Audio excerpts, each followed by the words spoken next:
Hey everyone, welcome back to another episode of Anchored at Harbor Park CrossFit Racine. This is episode 94 and I am Coach Dave. Coach Corian. And Corian is eating our homemade pizza that we just made and just released on our In the Kitchen episode, which is actually really good. I'm glad we made this one. It's tasty. So if you hear us crunching, we are eating our lunch and decided to get on a podcast with you guys. Because we have a pretty significant week coming up. You know, we're going to be getting back at the gym here in about a week. And tomorrow is Memorial Day. Well, when we recorded this, tomorrow is Memorial Day. And we wanted to talk to you guys about Rhabdo and what that means. And what that means with MURPH and why we decided not to do MURPH this year. And also to impact kind of your training going forward into next week, getting back at the gym, because it doesn't just mean MURPH is the culprit of Rhabdo, right?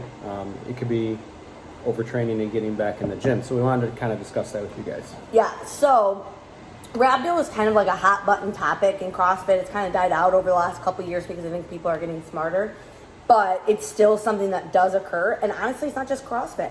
Rhabdo occurs in ultramarathon runners, a lot in spin classes and cycling classes, or anything that is just that long repetitive movement on certain muscles. So for those who know, Rhabdo is short for rhabdomyolysis, long word, okay? Rhabdo in and of itself is the kind of the breakdown of your muscle tissues and the proteins. Specifically, the muscles kind of deteriorate, they break apart, and myoglobin gets into your bloodstream. So the thing about Rhabdo is, it is a scary thing. It's something that occurs. It happens, just like a lot of things. More people than you think have had or do get Rhabdo. The reason that it occurs is because when it comes to exercise-induced Rhabdo, it is an overworking of the muscles and the muscle tissue breaks down, largely in part due to lack of hydration, lack of carbohydrates for your cells to have the energy to produce the ATP in order to create energy. So when we are short and depleted of carbohydrates and fats, our bodies then break down protein in order to do energy cells. Anyway, that's a long thing about the Krebs cycle. Exercise-induced Rhabdo occurs when your muscles break down, like I said, and it gets in your bloodstream. It is not inherently bad unless we get that 1% chance where the protein breakdown is so significant that the myoglobin actually kind of jam-packs your kidneys and liver and mainly your kidneys in order to clean out. Your kidneys are your filtration system of your body, so it cleans out your blood. What happens is the myoglobin gets so accumulative, it blocks the tubes and you can't clean out your blood. And then therefore, then we get basically a toxic kidney. And then your kidneys can't function properly. They start to break down because they can't pass the blood appropriately. They're not used to that amount of myoglobin. And then that's when we get hospitalized. That's when you see the extreme measures of people who have really dark urine. It's indication when your muscles, physically you cannot move.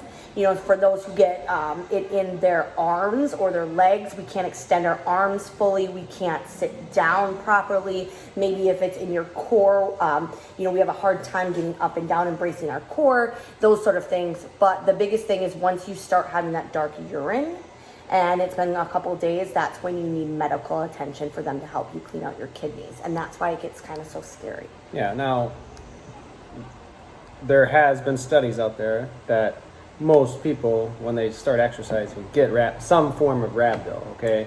The test that they do is testing your myoglobin in your blood. Right, they really don't test how severe it is. It doesn't really tell them that. So like, if you have a minor case of it and it shows up positive, they're just gonna be like, oh my gosh, you have Rhabdo, right?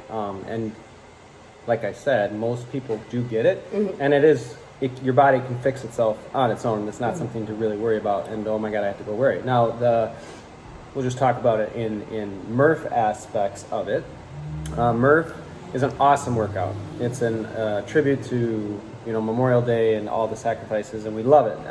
The reason why we chose to not do it as our gym this year on Memorial Day is for the fact that we know for the past about 8 weeks or longer, a lot of our members have not been training to the normal level that they're used to. Yes. And coming back and saying, okay, we're going to do MURPH, which is, a mile run, which most of us, maybe we've been running, right? But then you also have, the push-ups, the air squats, and the pull-ups. All body weight moves. 300, 200, and 100 respectively, regardless of how you break it down. That's a lot. Every time I do MURPH, I'm sore for a week. I can't work out, right? I've taxed my body so much, and this workout is probably going to take you, the fastest I've seen it done was like 33 minutes at our gym. And the most I've seen it take is about an hour and 20 minutes. Okay, so now you're looking at 80 minutes where you're just working out and you're exerting yourself so much that you're taxing your central nervous system, and you're doing so much with the arm that basically when you're done, you can't extend that arm that next day. Can I explain some of the science behind why the deconditioning is such an important part? Sure. All right. So the fact that you guys have not been working out very hard over the last 8 weeks, or to the extent that you normally are, what happens is your body adapts to stress. That's how we build muscle. That's what the point of exercise is.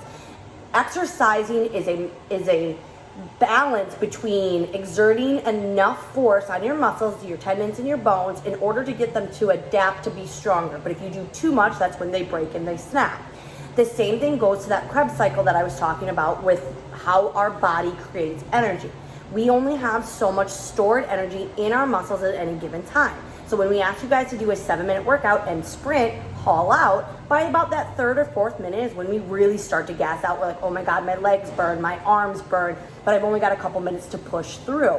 That's because you've now depleted the immediate energy in your muscle, and your body now has to do the next cycle, which is our aerobic exercise, where we use oxygen and the stored carbohydrates in your liver in order to create the energy to keep your muscles contracting and relaxing. Okay, that is what it comes down to. It's energy contracts and reacts and expands your muscles in order to create that energy. Like I said, if we don't have enough stored energy and we're pushing too hard because mentally we know how tough we can be because we used to work out that much, your body is going to go, oh my God, she needs it right now. I don't have it. I'm going to give it to her by breaking down the proteins or other things in your cells. Fat takes a longer time to break down with that oxygen. Carbohydrates break down fast, but they are depleted fast. Fat takes a really long time, and then protein is something that is kind of in the middle. Our body doesn't like to do it, but it does in an emergency. So what happens is mentally, you go into MURPH, or let's say any of the workouts we're going to give you in this next week as we open up, and you're going to be like, I got this. I used to do this all the time. I can push hard. You're not going to physically feel it as much in the moment because your body is mentally conditioned to handle it, but physically you have not sustained the storages in your muscles to maintain that. So not only MURPH, but any exercise in the next couple weeks could induce rhabdo if you are not careful. Yeah, so you just need to be really smart with it, because you're going to come in and you're going to be like, oh, pull-ups. I've got pull-ups. I have pull-ups when I left, but maybe you weren't doing pull-ups because you don't have a pull-up bar. And now you're going to jump on that rig and you're going to just hammer them out. Your muscle memory is going to come back. And if you guys hear all that noise in the background, they're doing some crazy work outside on the front of the building, so we don't know what it is. But you're going to push yourself because you know you can do them. You know you can do toes to bar. You know you can do those pull-ups. You know that, hey, that weight. And we're going to try to be smart with our programming. But you're going to try to push to the level where you were at, and that's where it can be dangerous because you're like, oh, that's where I was. I should be able to do that, no problem. That's where the scary part is. So ease your way back into it, okay? And that's part of why we suspended MURPH. We felt that was we're here for your health, and that was an important aspect that we decided to do for you guys because we care about you and we care about your health. Granted, I know the significance behind it, but we're going to push that back into July, and we are still going to do MURPH. Memorial Day is about honoring those who sacrifice their lives, and doing MURPH is a great way to do that, but it's not the only way. And if you're trying to do MURPH because you want to RX it for the first time, or you want a PR or whatever else, I'm sorry, but it's just selfish. Yeah, it's not smart of us as coaches to do that to you guys. No. So then looking back at it too, like Corinne said, going into next week when you guys first get back in, we suggest that you guys just kind of slowly ramp up your training, right? Because no matter what, it's not going to be the same as where you were at. No. I know my training Like, yeah, I work out and I'm still doing the same workouts days per week, but it's not the same. It's the intensity isn't there. I'm working out by myself.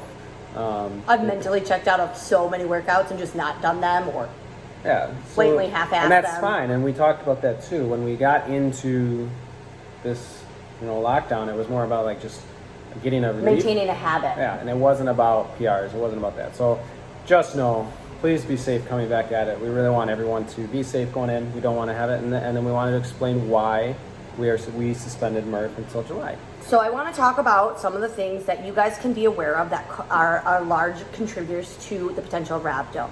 A lot of people think that rhabdo occurs from people who are new to exercise. This is not true. Again, people who are new to exercise don't like being uncomfortable, so they tend to scale back a little bit.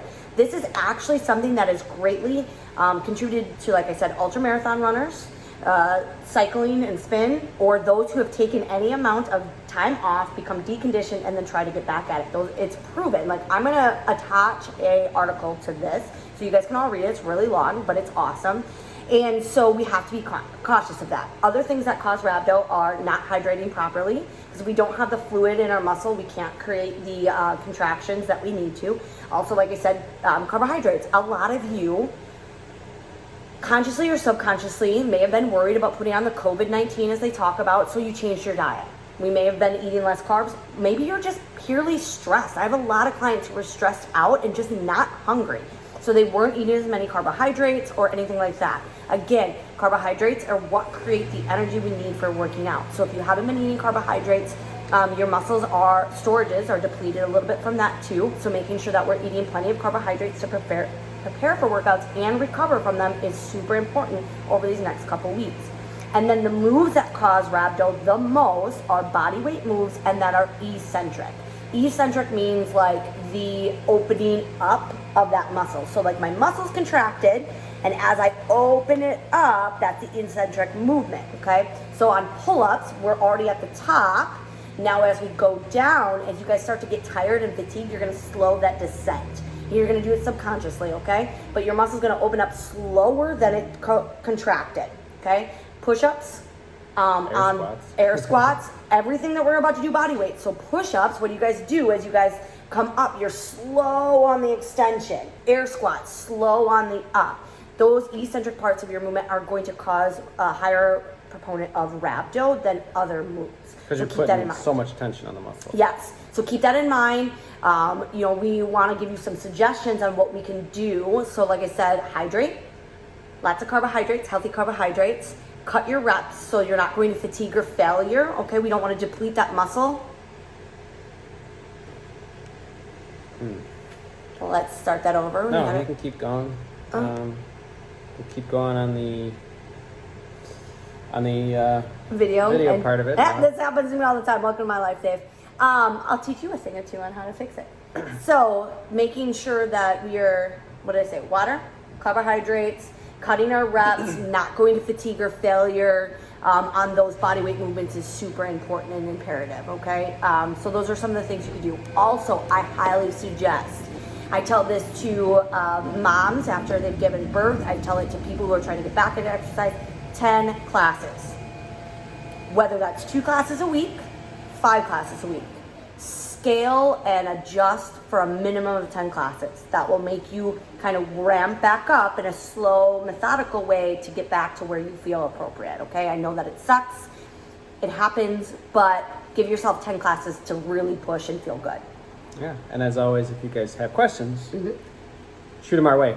We wanted to make this a shorter version of a podcast. We are going to include the link to that article that Corinne referenced, because it is, if you want more information on that, it is highly informative. But again, we want to keep this about 15 minutes so you guys can have some, the patience to sit through a long video. Okay, so we're going to release this video early to the members. Yes. You guys will get this on Memorial Day, so happy Memorial Day, everybody. Happy Memorial Day. And remember, thank you for those who are serving, have served, and let's remember those who sacrificed for us, okay? And then this podcast will come out later on. Yep, absolutely. So we hope you guys enjoy the weekend. Get back at it, but do so in a safe manner. If anybody is concern that they have, or maybe at risk of getting rhabdo during this time, please do not hesitate to reach out to us. We will help you and kind of set those expectations as we come back. Yeah. And we'll see you guys June 1st. We're super excited. All right, guys. Talk to you later. Bye. Stay classy.